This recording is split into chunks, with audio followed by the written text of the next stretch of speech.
when we go live. And when we go live without a Thursday night game, which means I won't be able to be on the Thursday night show this week. I hate to announce that publicly, Bloom, but there you go. No Thursday night game this week. It is part one of the Week 6 preview here on the Audible, the footballguys.com podcast. And okay, Tennessee. Okay, I see you. Right? Houston, Tennessee. Something that we got to talk about to kick things off. And the Houston side first. And they're feeling good, coming off their first win, Bloom, without Bill O'Brien and Brandon Cooks. It's working. Will Fuller's healthy-ish, unless something happened, Bloom. Like, okay, we've got a great situation here for the Texans now, moving on, but they're facing Tennessee. This one's going to be tough. So you felt good about the Texans last week. How do you feel about them this week? See, a lot has happened this season, but you can't help feel like a lot of ball game left, and that's how the Texans should feel right now. 1-4. I think that they win this game and they make an announcement that they're not going away quietly this year, and they have some pep in their step without Bill O'Brien holding them back. So this is an interesting matchup indeed, because in these divisional games, you can kind of throw out the records, you can throw out how teams are playing coming in, but obviously Houston's coming in off of their best offensive game. Deshaun Watson getting in a groove. You hear him talk about how because Brandon Cooks didn't have a catch in week 4, he wanted to get him early going on in week 5. But I think there's a connection there. Look, Brandon Cooks is still good. Dare I say Brandon Cooks is a better player than Will Fuller. And I think that Cooks is maybe a better play than Will Fuller. They're both good plays. Fuller remains someone that you're going to play every week that he's in. And even though we just watched Tennessee have a tough time for Josh Allen, Stephon Diggs still got his, the passing game still produced some numbers. Right. So you're liking Fuller, you're liking Cooks. Tennessee's run defense was terrible on paper coming in to week 5, and they really bottled up Devin Singletary. So it gives you a little hesitation with David Johnson. David Johnson also not really having a ceiling game yet this year gives you hesitation. Also, the talk that Duke Johnson could do more gives you hesitation here. We'll watch Jordan Akins, too, to see if he's back, because, remember, Darren Fells had that long, easy touchdown in that game. So could this be that case where, because Cooks and Fuller can stretch the field, that sets some things up for Akins and for Randall Cobb, who at least has established himself as a solid, high-floor, check-down type, easy, move-the-sticks completions. Again, as this offense is functioning more rationally without Bill O'Brien, it's going to be exciting to see this. I think we're looking at a high-scoring game here against a Tennessee defense that had a terrific performance against Josh Allen, but we also have to watch how they respond, turning around and playing on 5 days rest. Right. Let's talk about that. But quickly, Bloom, I'm going to throw in Duke Johnson as a what the heck flex. Sure. Just because of what Romeo Crennel said. You talk about rational coaching. Romeo Crennel, Aaron Wilson tweeted this out. And if there's a guy to follow Texans news and NFL news generally, it's Aaron Wilson. Houston Texans Duke Johnson, quote, might be the guy who shows up more in the receiving game and running game, close quote, according to Romeo Crennel. Right. Offensive strategist extraordinaire. We all know Romeo got his start in coaching with his creative use of running backs on offense. Okay. He's saying it now. Manifest it. Put it into the world like Tennessee did with Derrick Henry. I mean, you're just smashing all over the place, Derrick Henry. A.J. Brown back in a big way. We'll wait to see Corey Davis. Jonnu Smith coming through. I really thought he was across the line on that second touchdown. Yeah. But Jonnu Smith, he's here. He's doing everything we thought Irv Smith would do. And we thought Jonnu would do this too, taking over for Delaney Walker. Here we go. Tennessee, rinse, repeat. And, well, Bloom, I know 5 days of rest. They've had plenty of time to prepare for this game. Yeah. So Tennessee's undefeated. And, us against the world, Cease, right? Yeah. Every team wants the us against the world narrative for their season. And now Tennessee has it. And they're drawing from it. They're drawing energy from it. They're drawing power from it. Tannehill looking good. And every time we watch Tannehill play and we see these Tannehill stats and things like that, Cease, I always think of it as the Tannehill Arthur Smith alliance. It's Ryan Tannehill executing the Arthur Smith plays, and Derrick Henry fits into that. Look, this is just a perfectly composed offensive game plan, play design, play sequencing, and Ryan Tannehill's executing so well against the Houston defense. You like him. You like A.J. Brown, who looked like his old self on Tuesday night. Will Corey Davis be back? Will Adam Humphries be back? I'm not sure. And that obviously affects the target share for A.J. Brown. But I think A.J. Brown's in your lineup either way, the way that he looked. And then there's Johnny Smith. The sad thing about that, Cease, is that Johnny Smith's best play of the night would have been the one that he dropped. I mean, he might have taken that one to the house. Yeah. So he still did well. Johnny Smith is the next best after Kelsey, Kittle, Andrews, and Waller. He's a top 5 fantasy tight end right now, and he's going to stay in your lineup. 2, this is, again, feels like an offense-heavy matchup, a great divisional matchup. And I guess for Tennessee, you're right. I mean, in some ways, turning around and playing in 5 days might be good for them to keep this momentum going. Keep the momentum going and keep it flowing as we go on to the second game on Sunday. The Bengals and the Colts. Doing my pick'ems, Bloom, I picked the Bengals. Yeah. Just because the Colts are so damn boring. But let's talk about the Bengals on offense. Can Joe Mixon get uncorked in this one? And what does that mean then for Joe Burrow tossing it to Tyler Boyd? Of course, tossing it to T. Higgins. And, the complement of weapons there for Joe Burrow. So it's that Colts defense. It's pretty tough. Yeah. I probably just should have picked the Colts. But we'll talk about that boring-ass offense in just a second. Let's talk about Cincy first. Yeah, see, so when I think about Joe Burrow against the Colts offense, I'm afraid for him. I'm scared for him. Let's just get through this game healthy, man. It's the same thing we seem to be saying every week about Joe Burrow. He had that one nice bright spot against Jacksonville, but he's a bottom half fantasy quarterback. You're going to play Joe Mixon, but you're preparing yourself for a floor game. This is a tough run defense. At least you're seeing him getting more receptions. You're seeing him part of the catch-up game script in the second half. Higgins, Boyd, you're preparing yourself for floor games. Now, there's 4 teams out this week. They're all pretty good offensive teams. So there's a lot of players that we're not. I mean, look, this week there's no Metcalf, there's no Lockett, there's no Michael Thomas, there's no Emmanuel Sanders, there's no Mike Williams, there's no Keenan Allen, there's no Henry Ruggs. You probably are starting in your typical 3 wide receiver, 1 flex league. You're probably still going to stick with Boyd. You're still going to stick with T. Higgins. But you're not expecting good things here. And I think that as exciting as it was to ponder the Burrow Bengals being more competitive, we see what we've got here. And they lost key players on last week, too. Maybe it won't matter, though, because Indianapolis has their own problems.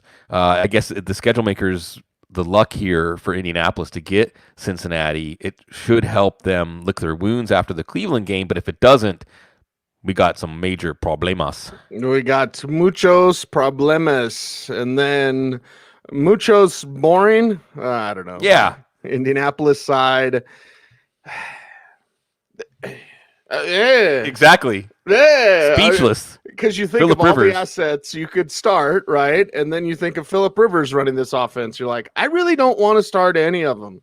Honestly, I mean, you will at varying levels for Jonathan Taylor, T.Y. Hilton, blah, blah, blah, blah. But it's like, I want some sizzle. I want some excitement when I start a player. I want big dreams of big points and big wins. And I don't necessarily get that with the Colts, even against the Bengals, which, by the way, can't play defense. This tells you how to feel about the Colts. Like, this is a great matchup. The Bengals can't play defense. They suck. And yet still, it's like, I'm not terribly excited to start Colts. No, you play Jonathan Taylor. He's got that running back 2 usage and goal line carry floor. And you hope that when they look over things this week, they say, let's just give the ball to Taylor 20 or 25 times. That's the easiest way to ensure a win. See, this is the boring offense. It's so fascinating how these things work out, because I think Phillip Rivers leaves. Anthony Lynn wants a boring offense and wants to win games 13-10. Then Tyrod Taylor, the punctured lung. Justin Herbert is so good. They can't have a boring offense. Against the will of Anthony Lynn, they have an exciting offense. Phillip Rivers takes that boring offense with him and sees the picture. In my mind, I have of Phillip Rivers and this offense and this team right now is like the dad who won't ask for directions. We're lost. I'll figure it out. You know what I mean? I know with GPS, that's not something that might be lost on people. The cliche. This team is lost. This offense is lost with Phillip Rivers. And I think that you're going to see Frank Reich stick with him for at least a couple of more weeks. But again, this is a major litmus test for Phillip Rivers where if they can't execute in this game, if they can't move the ball consistently in this game, he'll probably only get 20 or 25 attempts. That's real alarm bells here that should even penetrate through the fog. Frank Reich trying to prove that he was right to bring him in. So, what do we have here? Just fact-finding and watching here. Does Hines get more involved on some short passes that set him up for an after catch? Mo Alley Cox, they've said they need to get him more involved. He's also nursing a knee injury. So, I understand if you shut Alley Cox down. I have to decide that in a few weeks myself. T.Y. Hilton in this matchup sees, smash spot. But he's given us no fear of missing out, right?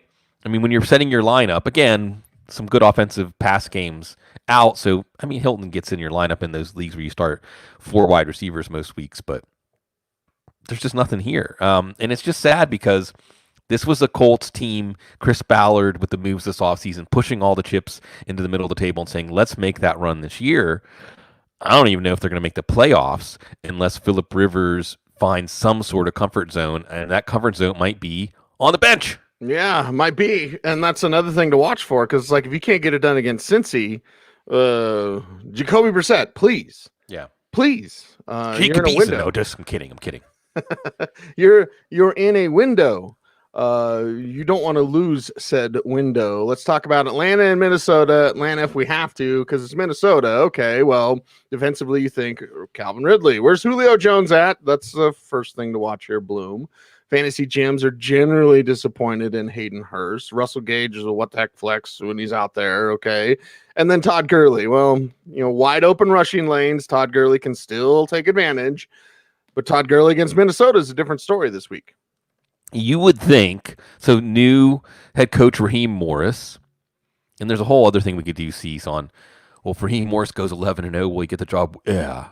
I guess that's the bar for the interim coach. I don't know. Right. It's good to see Raheem Morris at least get the interim head coach experience. You would think this is a big Todd Gurley game. Todd Gurley looked as good as he has since 2018. Probably want to go back to the well here. There is some danger. We have to get into the Minnesota offense to analyze the Atlanta defense. Minnesota did an excellent job playing keep away from Russell Wilson last week. And even without Dalvin Cook, you would think they're going to try to keep Atlanta's offense on the field. Keep Atlanta's defense on the field and just grind out those long drives again. The Vikings played about as well as you could have without winning in that game against Seattle. So we see Gurley running hot, and you're going to stick him in your lineup. Without Julio Jones last week, Hayden Hurst didn't do anything. Zacchaeus, nothing. Christian Blake, Russell Gage, nothing. Calvin Ridley, yes. I'm not sure how Julio Jones is going to look in his first week back. Probably going to err if he's back. That's the thing.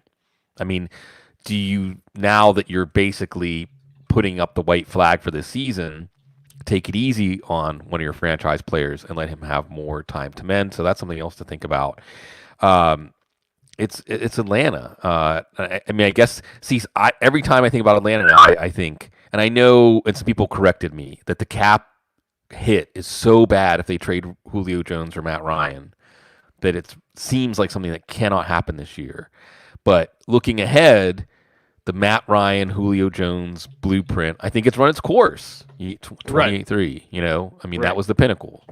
So who's the next head coach? What's the philosophy? This is a team that's probably going to go through something we're watching with Miami last year, Jacksonville this year. Who's going to be part of the program, who's not going to be part of the program. It's going to be a long haul, and we'll see how these guys play out the string. They did pretty well last year, well enough to save Dan Quinn's job, but now he's not there.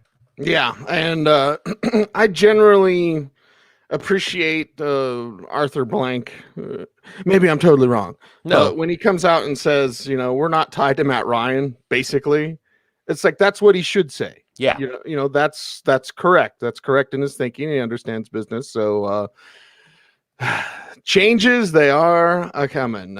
Minnesota should be changing something, mainly Kirk Cousins.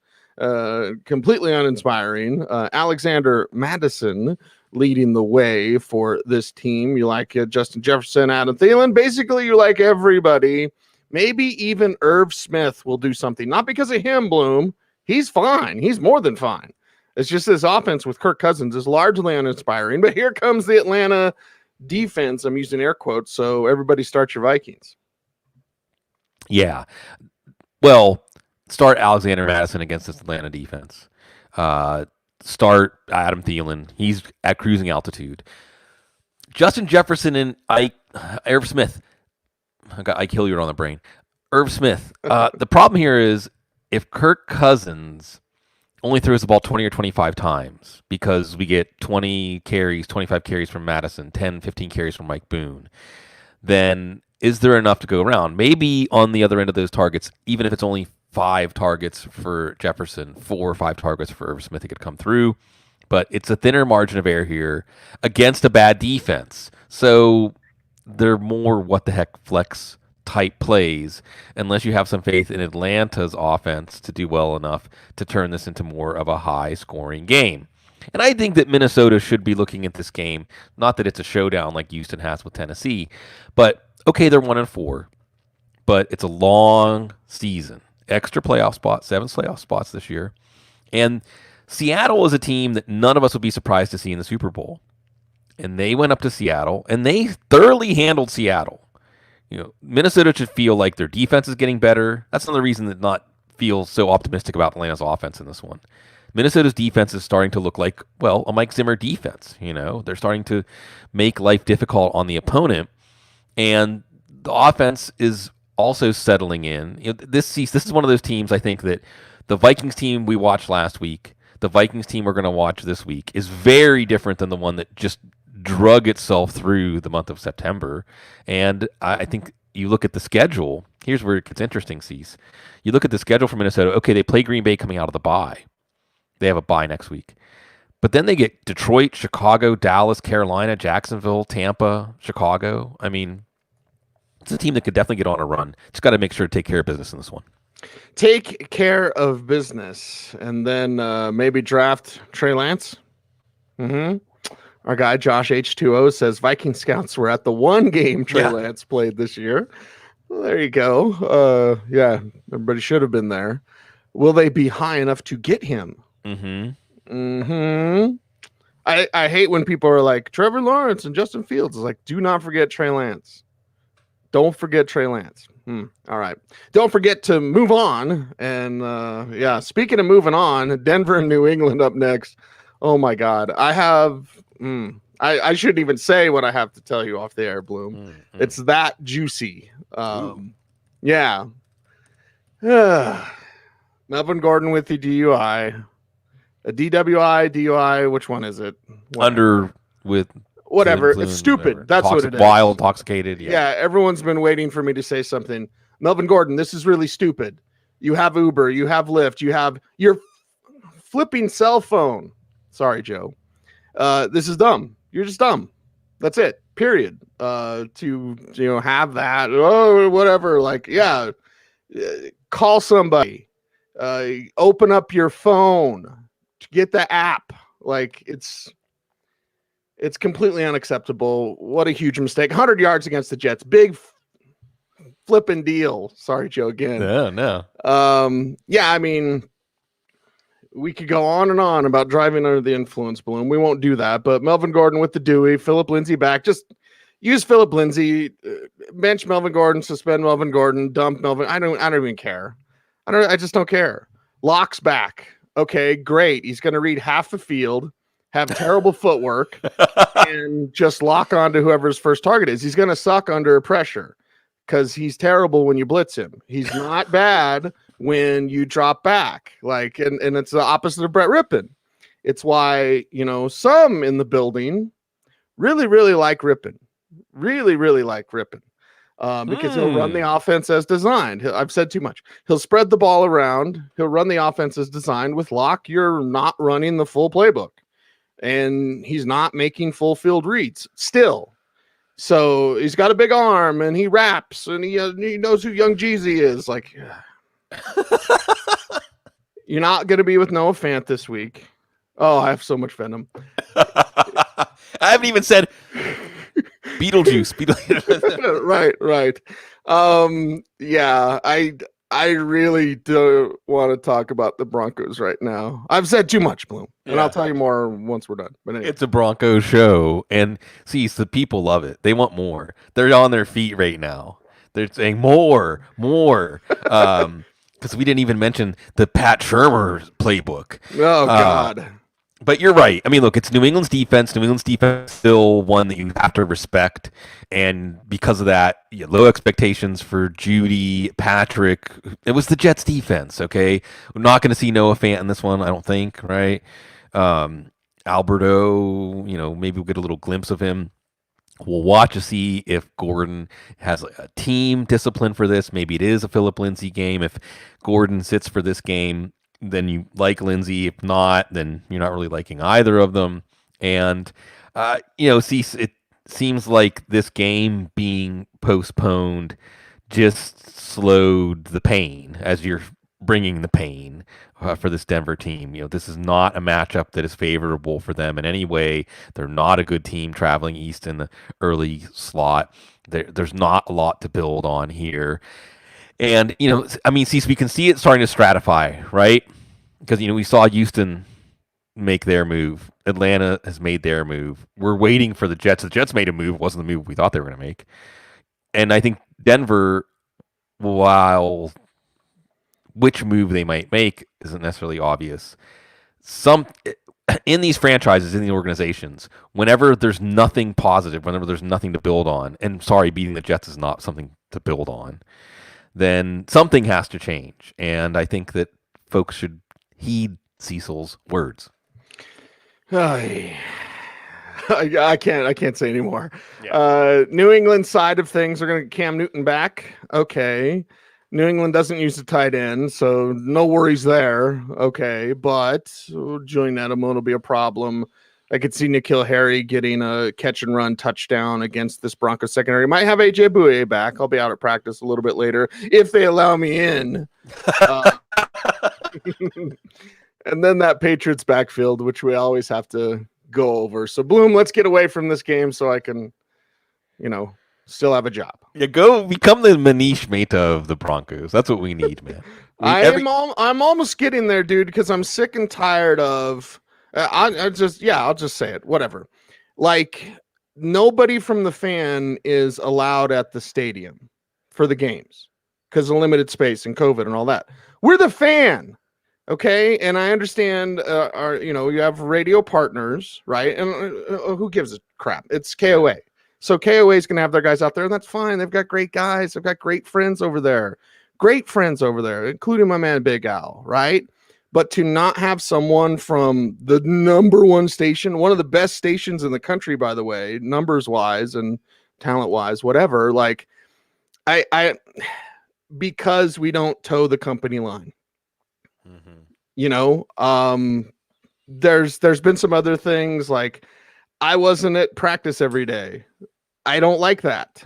Okay. I'm out there all the time. I have a cubicle when the media room is open. I have a place out there that is my spot that I've worked hard for.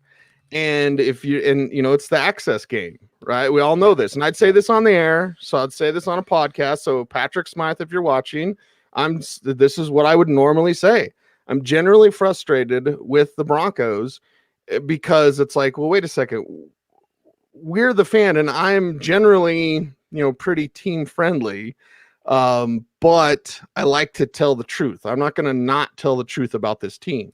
And I just think it's kind of sad that, in a way we're being punished because we don't just everything's fine. Everything's totally fine. And just wait till next year. Like, we're not going to say that. And because we don't say that, it seems like there's a punishment. But anyway, again, I've said too much, but whatever. It's very, very frustrating. Very frustrating from my vantage point. Yeah. How about those Patriots? Yeah. How about KGB saying Cecil needs the couch this week? Yes. Yes, I do. I do, in fact, indeed do that. All right. Clearing my head. Yeah. Washington and the Giants. Let me get into Patriots takes. Okay. All right. Let's go. I was wondering if you were going to tee me up there, Cease, but I understand that you're teed off. Cam Newton, I don't know if we're going to see him. I expect we will. Obviously, that changes everything for this offense because, as you pointed out, Denver's secondary's got some problems. So if Cam Newton's out there, we want to see if Julian Edelman doesn't look as old as he did the last time we saw him against Kansas City. It brings N'Keal Harry and Damiere Byrd back into what the heck flex zone. And the other thing we're watching here is Damian Harris's role to see if he's the clear lead back. And Cease, I don't know if we're going to talk Jets and Le'Veon Bell in this show or the second half of the preview, but as soon as it became clear Le'Veon Bell was going to be available, even before he got released, first name that popped in my head was Patriots. Oh yeah, for sure. And I mean, it may be the Bears, maybe the Bucks. I mean, we'll see. This is one of those things where in fantasy football, everybody that has running backs from these teams, they're scared. But wouldn't Le'Veon Bell look so good next to Cam Newton in this backfield and really change the nature of what teams have to prepare for when they play? He'd be their best receiver. Yes, that's the thing. These people say, well, they've got 5 running backs on this. He's not just a running back. They need help in the passing game. The other thing that I want people to point out to people is, and I know Bill Belichick talks up his opponents, but there's a difference, and back me up on this, Cease. There's a difference between Bill Belichick is just talking up his opponents, and when you can see that Bill Belichick has a genuine jealousy or envy of a player because he knows how difficult it is to face that player. That was Cam Newton. Yes. And that's Le'Veon Bell. Yes. One of his quotes about Le'Veon Bell back in 2016 started out, "Oh my God, Bill Belichick." I mean, Le'Veon Bell got an "Oh my God" out of Bill Belichick. And even last year he said he's explosive, he's dangerous. And Bill Belichick looks at Le'Veon Bell's hesitation run style and says he knows how to set guys up. He knows how to move them and create space and burst through that space. So Le'Veon Bell, Cam Newton, Patriots in 20 makes sense, I guess. I guess so. Now, Washington Giants? Now? Sure. Well, do we have to? Yeah. NFC East action. Catch it. Catch it. Okay, well, I will do the rare. Toss the whole damn game to you, Bloom. Sure. All right, McLaurin and Antonio Gibson. Sure. Darius Slayton on the other side. Devontae Freeman is a what the heck flex. Sure. Again, though, there's no sizzle here. Not terribly excited. No, this is a matchup between two of the worst teams in the league. Is Kyle Allen going to start? I hope so. Alex Smith it's a great story, but it doesn't make for good football. It doesn't make for any kind of offensive football that we want to watch. Terry McLaurin's going to face James Bradbury, who really just took Amari Cooper out of that game last week. He's still going to play Terry McLaurin, but he's more of a aspirational wide receiver 3 flex, almost a what the heck flex at this point. Similarly with Antonio Gibson. You want to hear, though, that Kyle Allen's going to be the starter. Giants defense, they lost Lorenzo Carter, but still they've done enough. On the Giants side, will this be the game that Daniel Jones gets going? We're waiting. Washington's defense at least has that front 5. Evan Ingram won't get going. Did you see the Evan Ingram quote, by the way, Cease? Yes, I did. Mm-hmm. Curls. I can't tell you how many people jumped into my mentions. Dallas people that covered the Cowboys, saying, "Oh, what a surprise!" So the feelings come out. See, I guess this is another one of those things like the Bill O'Brien firing. And I know that it's been a while since Jason Garrett was fired and then hired by the Giants, but lots of feelings coming to the surface about watching a Jason Garrett offense every week. And now Giants fans know that pain. Evan Ingram knows that pain. Devontae Freeman had some decent numbers against Dallas last week. Will it be Wayne Gallman getting more work? I don't know. I Washington's run defense is tough enough that I'm probably not going to go with Devontae Freeman. You may see a touchdown here. Sterling Shepard should be back. Not that Golden Tate has been doing anything. The one bright spot, as you said, Darius Slayton. And remember, he had a big play wiped off the board last week, too. So there is your silver lining for the Giants. And even in the NFC East, we might be declaring them out of the race pretty soon. Okay. Turn the page. It's all a blur. Baltimore, Philadelphia. That one's got some sizzle. That one's got some more excitement to it. If Baltimore uses their assets the right way, like you're happy with Mandrew, you're generally happy with Lamar Jackson, although fantasy GMs are greedy and they always want more. That backfield, though, it's like a riddle inside a puzzle, inside a riddle with a question mark. Like this is John Harbaugh, Mike Shanahan. Like this is takes us back to the old days, Bloom. Like doing it to motivate J.K. Dobbins. I don't know, but still, that makes all those guys pretty much flex plays, or what the heck flex plays this week for Baltimore side. I give Philly a puncher's chance in this game, although Lane Johnson watched that injury. It doesn't sound good, but Baltimore gets drummed out of the playoffs by Tennessee, right? And you think this year they're going to come in on a mission. And they've won not necessarily impressively, I guess, over Cleveland in week 1. That looks pretty good after we've seen what Cleveland did. But remember, Cleveland beat them similarly last year. So, I mean, maybe Cleveland-Baltimore plays. We can just kind of throw out those results. But Lamar Jackson just looks off. The knee injuries in the background, I don't know if that has anything to do with it. I guess he lost a close friend or lost a family member. I'm sorry, I don't remember the specifics. Philadelphia has a good pass rush and a good run defense. So maybe this is the week you finally just get off more running backs and say, I'm going to stop what the heck flexing them until we see what happens here. Because, yeah, no one's getting in a rhythm. No one's putting their stamp on the game. Now, Philadelphia secondary, let's attack them. Isn't it wild, Cease, watching like Rasul Douglas and Sidney Jones, you know, watching these guys on other teams making plays, playing. I mean, I don't want to say that the Philly defense, Jim Schwartz, is like Adam Gase or something, but they have cycled through all of these defensive backs, and these guys that were failures with Philadelphia are looking better when they're not in Philadelphia. You know, they're going to have nightmares about Chase Claypool. Is it Marquise Brown this week? Or maybe even Miles Boykin. So we'll watch that. And then, of course, there's Mark Andrews. Baltimore's offense is kind of what you see, what you get for fantasy at this point until further notice. And, hey, Philadelphia's still in the thick of that NFC East, and they showed some fight last week in Pittsburgh, even though it wasn't enough. I'm interested to see, especially as a Steelers fan, what they can do to keep up with Baltimore this week. Yeah, and hey, I'll be a big Eagles fan if they can give Baltimore an L. Yeah. That'd be nice. And we're waiting to see.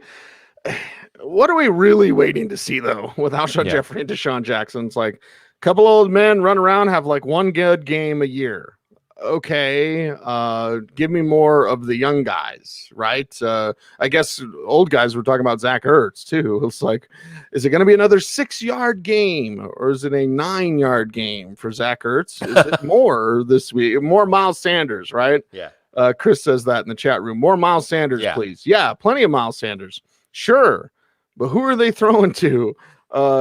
Carson Wentz got to get out there and toss that rock around. And, well, Travis Fulgham sounds kind of nice. Bloom, rinse, repeat.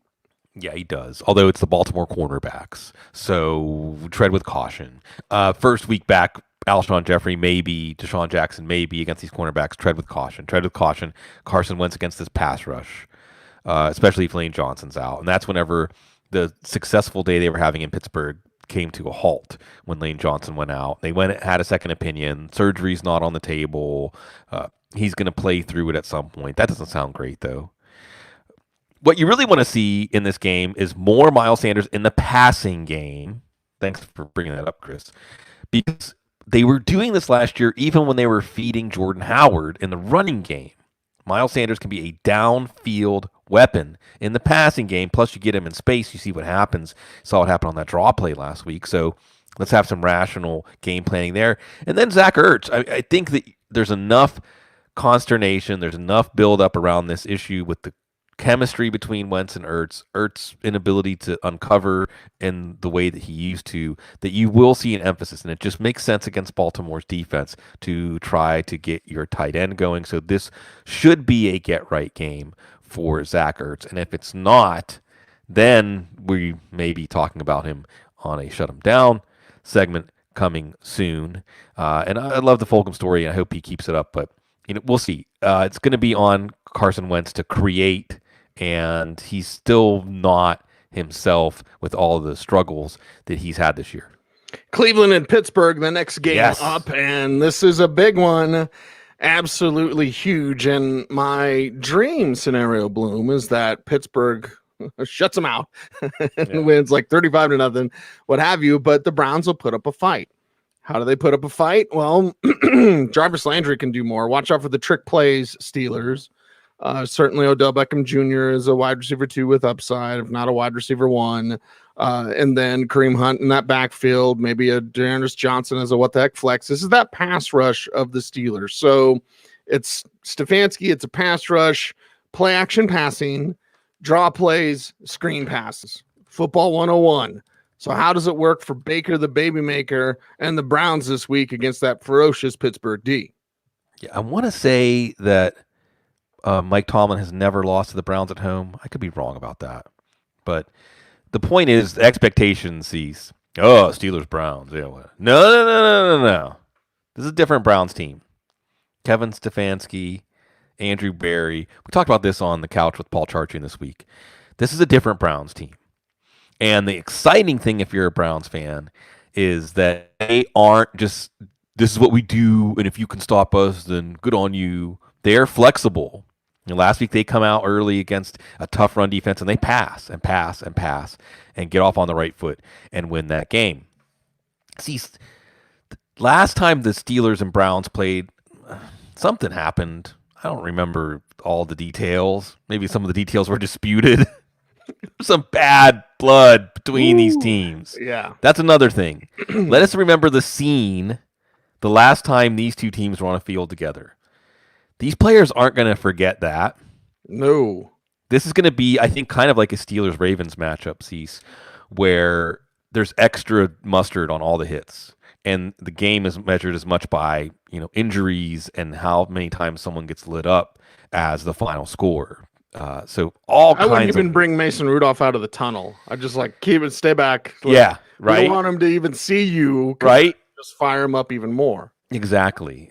Or alternatively, have Mason Rudolph on the sidelines after every play, pointing at Myles Garrett.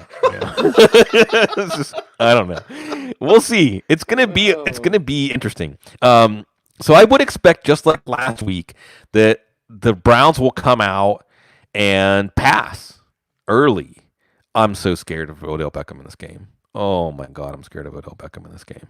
This could be a massive Odell Beckham game. This is the Steelers secondary. They couldn't handle Travis Fulgham. And that's no disrespect to Fulgham. I think it's going to have a good career.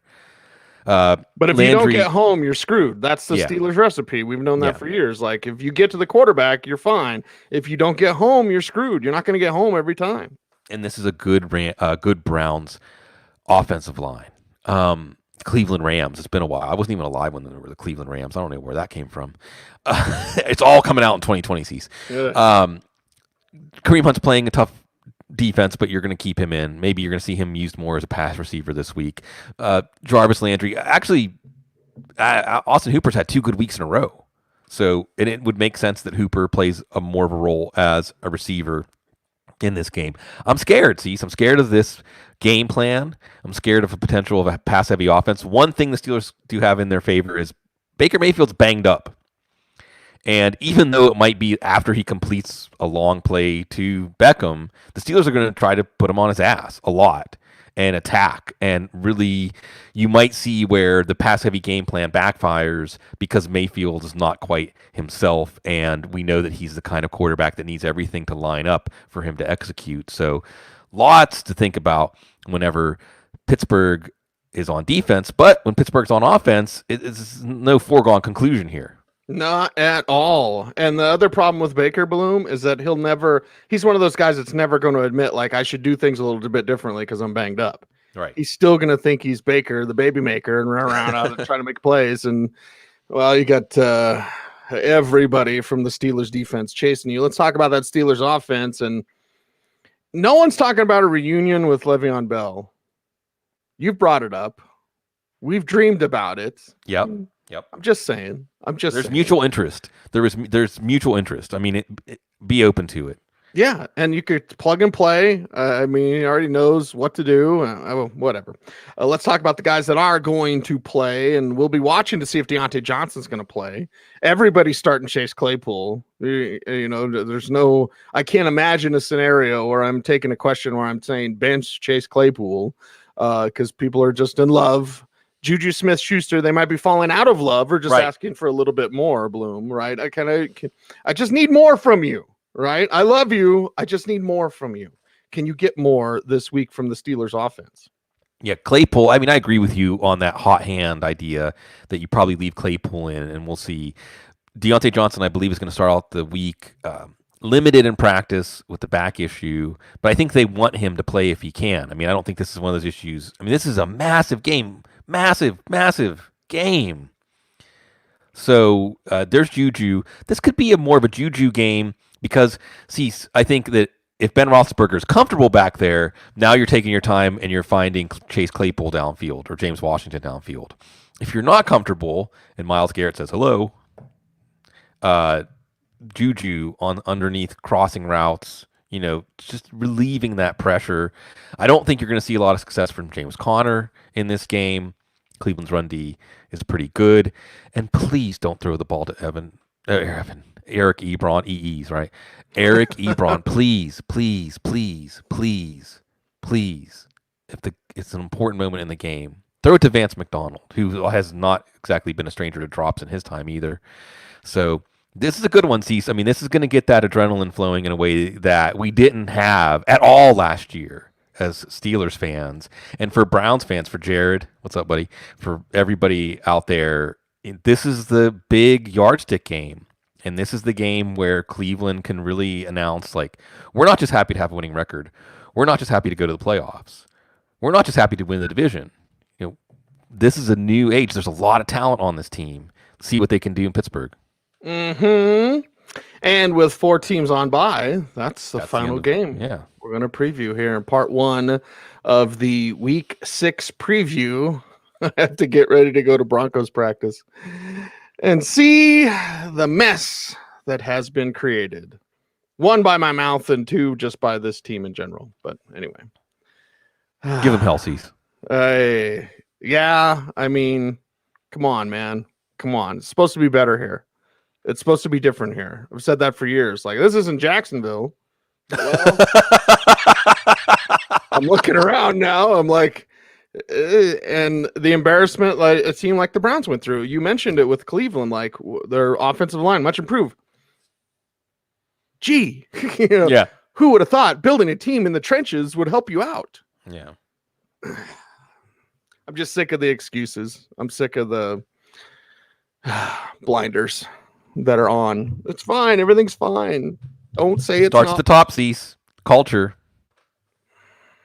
I know. Cease can't say anything, so I'll say it. Gary Barnett always said, you don't change a culture, you create a culture. Yeah. So it's time to create a different culture. That's a wrap, everybody. Thanks for watching. It is the Audible. It's a footballguys.com podcast. Make sure to do all those YouTube things, like, comment, share, subscribe, blah, blah, flipper, all that stuff. Don't miss a vid. Thank you all very much. He's Sigmund. I'm Cecil. We're the Audible. Everyone stay tuned and stay frosty.